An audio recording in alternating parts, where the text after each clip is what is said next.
Welcome to another episode of the Adrienne Ross Show, where sports and culture connect.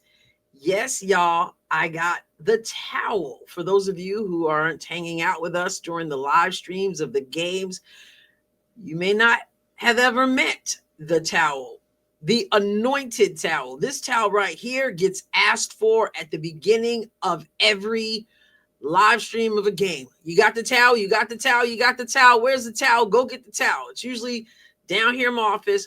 I do the games in my living room, and I got to remember to run down here and get the towel, because this thing right here, we call it the anointed towel. It's been with us through thick and thin. So I got it close to me right now instead of over there where it usually is. Okay, now that I got the towel, now that you're here, got to ask you a question.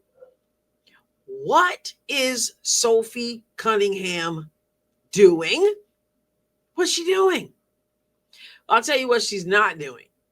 She's not allowing anything that goes on, whether it is a fine from the WNBA, whether it is a player or players from another team trying to jack her up. It doesn't matter what it is. She is determined that she's going to speak her mind. And her latest podcast has her doing the same thing. My guess is that she's already been fined again by the WNBA. But Sophie is not backing down. I remember when we were watching the Phoenix game, the game that I said I wanted the team to walk off the court during, Sophie Cunningham ended up with her eye red, black, whatever you want to call it, her lip busted. You can still see her lip now in her podcast this week. You can still see evidence of all the so-called physicality. And let me just stop here and say this. Somebody went in the comments and said, I get so upset when people call it physicality. It's not physicality. So let me explain. For those of you who may not have been here long, I'm not using the term physicality in a way that is like, oh yes, it's physicality. I'm going physicality because it's nonsense. Sometimes I have to explain these things in case you didn't catch on, right? The so-called physicality. Anyway, she's still talking. And this time, I want to point out comments she made, yes, about the situation with playing Phoenix and DeWanna Bonner and her physicality and the team's physicality and the whole thing. And I also want to talk about what she said about Paige. In fact, I'm going to start there. I've never been a Paige Bueckers fan. Got no problem with Paige, good player. But, I'm not a UConn fan. So I've never really been enthralled with Paige Bueckers. But it just got worse, because one thing I cannot stand and I can't respect is flopping. I cannot stand players flopping. Now, I understand what it is to draw a foul. I understand there's a place for that. But constantly flopping, and then when you have that special whistle that Paige has, and so you flop even more, it just, I agree with Sophie, it is ridiculous. And so we're going to go to her podcast, Show Me Something, and we're going to hear what she said. It's a compilation from the New York Post about what she said about Paige Bueckers. I love Paige to death. Do not get me wrong. I think, I think she's a hell of a player and would love to play with her one day. But those refs were giving her every freaking whistle last night. You literally couldn't touch her. And that's just so annoying to me. And if you're going to do that, then give it to our guards. I just hate the inconsistency. Or we know she's a good rookie and she's going to get some whistles. But to get the treatment she got last night was crazy. Yeah. Crazy. Calls. Well, she's gonna be one of those players that she's already gonna be a GOAT. She's gonna be a Hall of Famer. Everyone knows that she's freaking hell of a player. But getting some of those whistles already, oh my, I couldn't. And I have to agree. Notice what she said. She's a great player. She's a great rookie. But getting some of those whistles already, it was infuriating, honestly. Imagine trying to defend her, and then every whistle you just breeze by her and the whistle blows. So that just begs the question for me, and that is why. People say there's Yukon privilege. People say there's SB speech privilege. If you know, you know. And people talk about all other kinds of privilege, but it's unbelievable to me. Again, she's a rookie. And so there you have Sophie Cunningham, once again, probably going to get fined because officials can do whatever and no accountability at all. Nobody can say anything. And people like Sophie apparently don't really care. They're going to call it out, which might be one reason why Sophie doesn't get a whistle. For her to get a call, it's like, really? But maybe it's because she's doing this podcast. I remember in the Phoenix game, we were like, Sophie maybe they need to not do podcasts because some people are going to keep it real and it might cost them. But yeah, it was ridiculous with Paige. And yeah, but let me just go to a couple things to point out what I'm talking about, show you one example of that special whistle. And Sophie has a reason why she's upset because she's on the other end of that. And then we're going to look at the flopping. I'm going to be going to X. There are a couple different accounts, so I'll make sure that the links to those X accounts are in the description of this video. So keep your eye right over here. You see my pointer? You've got Sophie guarding Paige. The official is right there. Check it out. 7-0 Indiana run. They're within 2 and a foul. This time, Bueckers does get the call. I thought this might have been an offensive foul. And you heard Rebecca Lobo right there because she generally calls it as it is. And she said, I thought this was going to be an offensive foul. And the reason she said that is simple. Watch Paige right here. She pushes Sophie. See her arms? Sophie's arms are up. Paige's arms are extended because Paige is pushing Sophie, who goes back, and then the official blows the whistle. This official over here blows the whistle and gives Sophie Cunningham the foul. Unbelievable. I guess Sophie says, the officials aren't going to listen to me. 2 and a foul this time. So I might as well talk about it in my podcast and let the chips fall where they may.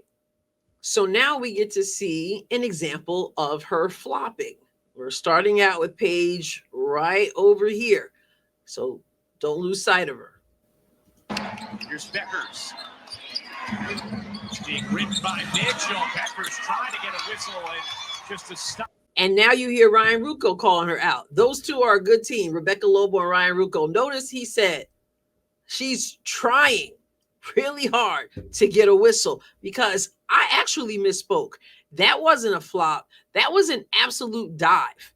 That was a horrible acting job, okay? Which is why she didn't get the whistle there, because that was too egregious even for the special whistle to blow, okay? So again, she puts the shot up. She's trying to bait her way into a foul called against, against Kelsey Mitchell.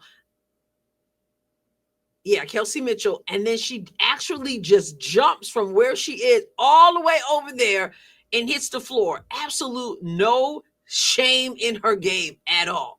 There it is. Being written by Mitchell. And jumps, like literally lands on one foot and jumps over all the way out of bounds. That's just ridiculous. Like, you can't deny that this is she just totally faking. Look, lands on the foot and then jumps, dives over and like she playing softball and safe at second base. Ridiculous. Even the officials didn't fall for that one. Flop. There are a few players who do this whole dramatic thing and you figure that they must have missed their acting calling. That, of course, Paige wouldn't have gotten anywhere acting like that because that was just really bad. But I just, like I said, I don't have any respect for that kind of thing. Learning how to draw a foul, going hard to the basket, etc., is one thing, but doing that and then the jumping all over, it's just unbelievable. And you're talking about, well, rookie of the year. Oh yeah, she's in the lead. You know, obviously Sonia Citron is in that conversation, but it's not going to be Sonia Citron. I'm sorry to say, unless something drastically changes. Paige, with that Paige privilege, with the Yukon privilege, with the whatever kind of privilege she's got. I like Sonia Citron, liked her in Notre Dame as well, but the chance that she's about to beat that person who's got the kind of whistle she's got, even though she didn't get it in that case, that just meant it was just too egregious for even the officials who were like, please, like, we can't help you out when you're gonna like overact. Like, we trying to help you out, but when you get overly dramatic, then it's too obvious. So, you know, Paige, let me pull you over the side, a little bit, tone that down a little bit. We got you next time. That's pretty much how that goes. But I'm sorry, but when you start talking about rookie of the year, seems to me, anybody flopping like that, immediate disqualification from the conversation. That's how much I can't stand that. Okay, let's move on. I told you Sophie Cunningham is not holding back, and so she weighed in on the situation with DeWanna Bonner after she had her other podcast in which I thought she called out DeWanna Bonner's unprofessionalism, but she was gracious about her. I thought apparently DeWanna Bonner and company, meaning the Phoenix Mercury, did not agree. So let's flash back to what Sophie had actually said in a previous podcast about DeWanna Bonner. And then we know what happened when they met together. And then does Sophie stop talking? Nope. She's got more to say, and she says it on this week's podcast. I like DB because like DB was one of my vets when I was in Phoenix. And then we gathered here into Indiana. And like it was kind of a surprise that she was signed to Indiana anyway. And so we'll take her in a heartbeat. Like she's a Hall of Famer. She's a hell of a basketball player, can score from anywhere on the court. But she got to Indiana and she just like really wasn't happy. And like I want people to be happy. So that's why I'm kind of like neutral on this one, which a lot of people are surprised about. She's towards the end of her career. So like she deserves her flowers. She deserves to be happy. But I also think that if you're going to leave, like you're going to have to expect getting big. Let someone know. I think there's sorry, say what you're doing. Yes, I think I'm right there with you. I think like I'm still rooting for her. Like I want her to end her career and be happy, but I also think that like it's okay to be professional about it and like send a text to your teammates. Send a text and be like, hey, like love you guys, or you don't even have to say love you guys. Just like, hey, sorry this didn't work out. Good luck. You know what I mean? Like there's a way to handle that. I think. I remember watching that and going, wow, she's a lot more gracious in her thinking about this than I. She's saying she should be happy. I want her to be happy. I wish her well, all that. And all she did was say this one part, and she wasn't lying. And that is just be professional, right? You don't walk away from a team. And if you feel like you got to go, then okay, I'm with you. I'm rooting for you. I want you to do well. But could you have said goodbye? Could you just have said, shoot a text and say, hey guys, this is not for me. I'm so sorry, but it's been great hanging out with you for these weeks. I mean, she didn't even say that much. Like she just said, just be professional about it. Other than that, I think she's right. Well, I hope she's right that DB just blew up because she only saw that little clip that people sent her, I'm sure, and didn't see the whole thing in context. I hope that she didn't actually hear all that goodwill that Sophie heaped upon her and still bugged out at 37 years old.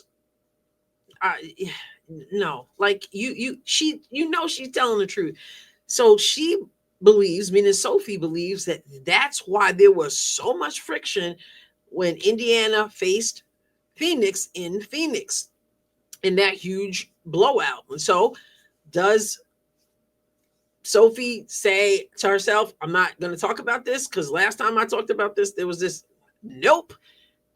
She ain't stopping talking. So what does she say about what happened when she went to Phoenix? Let's see.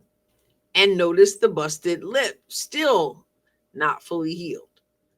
But anyway, yeah, right now. played the old team. There was maybe a little bit of beef because of our last podcast with like how I mentioned that some people could handle I wanted situations. to ask. Mm-hmm. Do you think that was because of what you said last week? Hell yeah, 1,000%. I saw that and was like, there's no way they're like tussling and like roughing each other up because Sophie like said you were polite for the most, like you just said it could have been handled differently. But I was like, oh, they're just like old teammates kind of roughing each other up. And it was like your old team. I was like, there's no way it's because of the podcast. But it sounds like it was. Well, I do. I think that like our teams don't really like each other anyway, just because of like, I don't know, just kind of like her leaving. Some of those players used to be under our coaching staff. And so there's just like a lot there. But yeah, I could have been way meaner, right? Like I told her like, she didn't listen to the whole clip. She just saw the thing about like she could have handled it more professional, which like honestly, everyone that's talked to me besides their team has like, yeah, she could have. And so it's like, duh. But that team's just drama to me. I don't know. But I don't know. I went home and I started like hitting some threes. And I was talking all shit. Oh God, it felt so good. I know we lost by 30, but I still got light off. So like I said, she's still talking, but like she said, she probably didn't even hear the whole clip.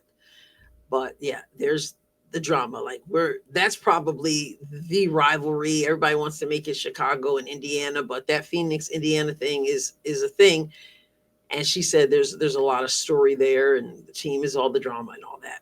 The one thing that I'm not sure about in terms of what was talked about on the podcast, if I am her teammate or if I'm on the coaching staff, she started talking about herself as the point guard because she's been having to play the point guard position. Not that part. The part where he starts to ask her questions about her skills as a point guard.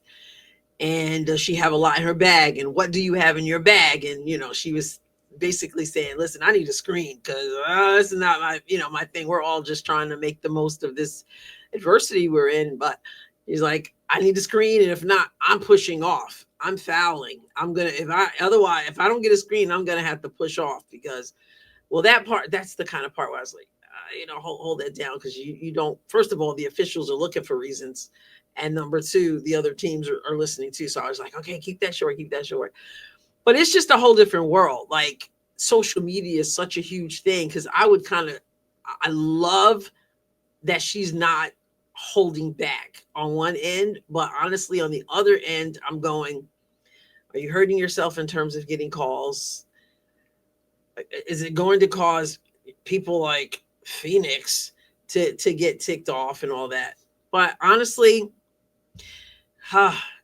this Indiana Fever team, they're not getting the breaks anyway. So I guess Sophie said, might as well be honest.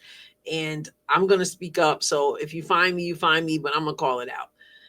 It is refreshing, I have to say, to hear people be honest about things that a lot of people wouldn't talk about. But I do have to say, part of me goes, oh, where does this lead? And anyway, it's called Show Me Something, and she continues to show us something. I will catch you next time, God willing. That is the Anointed Towel and I will catch you next time, God willing. God bless you abundantly.